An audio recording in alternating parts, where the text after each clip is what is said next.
Did you know that there are times when 7 equals 3? At least, that's what the apologists would like you to believe. Welcome back to Pesky Passages, where we test common defenses of difficult texts and give them the grade they deserve. Now, a quick recap of the story of David's census. God sends the prophet Gad to offer David a choice of 3 punishments. In 2 Samuel 24, one option is 7 years of famine. In 1 Chronicles 21, in the same scene, it's 3 years of famine. And as most of us would agree, 7 does not equal 3. So how do apologists handle it? Well, defense number 1 would say that Gad actually approached David twice. The idea was that the first visit offered 7 years, and then, maybe after David repented a little, God softened the deal to 3. 2 conversations, 2 numbers, problem solved. Except neither text describes 2 visits. Both describe one scene. Gad arrives, delivers the options, David responds. There's no gap, no time skip. No sequel. You have to invent a second meeting that the Bible never mentions to make this work. So let's give this one a grade of backseat screenwriter. Writing scenes the text never gave you so that the contradiction disappears. Now, defense number 2 is a little more creative. It says that there had already been 3 years of famine. Back in 2 Samuel 21, because of Saul's sin. Add the current year, then 3 more years of new punishment, and you get a total of 7. So Samuel gives the grand total, Chronicles just gives us the new years. And to be fair, at least this one uses the actual biblical text. 2 Samuel 21 does mention a famine under David. But the problem is the text never connects these 2 episodes. You have to pull a verse from a completely separate story, build a timeline the text doesn't provide, and assume the prophet Gad is just doing a cumulative type of accounting that the grammar doesn't support.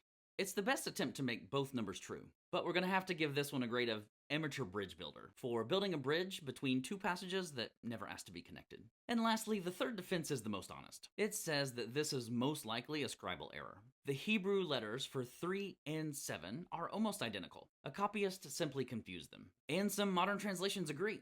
The NIV and the ESV actually changed 2 Samuel 7 to a 3 based on the Greek Septuagint, even though no surviving Hebrew manuscripts support the change. And here's the big move. Defenders will tell you that a scribal error is not a contradiction. The originals were perfect. This is just a transmission issue. And this is where it gets really interesting, because the second you say that, you've just admitted, however small it may be, the Bible, as we have it, contains errors. And the only fallback you have is a document that no one has ever seen. Because we don't have the originals, and we almost certainly never will. So now inerrancy applies to a text that we cannot check, verify, or question. So for this, we'll give it a grade of original claim shell game. Because the Bible is inerrant, just not the one that you're holding.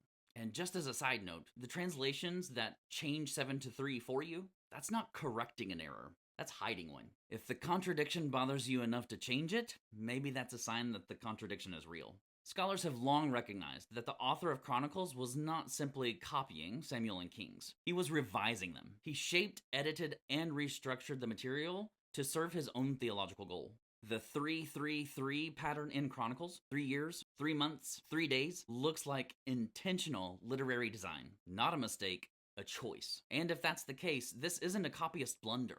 It's one biblical author rewriting another, which means the Bible doesn't speak with one voice. It speaks with many, and sometimes those voices disagree on details because they are trying to achieve different things for different communities. That's not something to fear. That's just what a library of texts look like. So if your goal is to defend and protect a system, and 7 can never equal 3, then you'll spend your whole life explaining why it does. But if the goal is to read honestly, you can just let the text be what it is. Layered, human, and still worth the read. If you'd like to explore a new way of reading, come along. You're welcome here.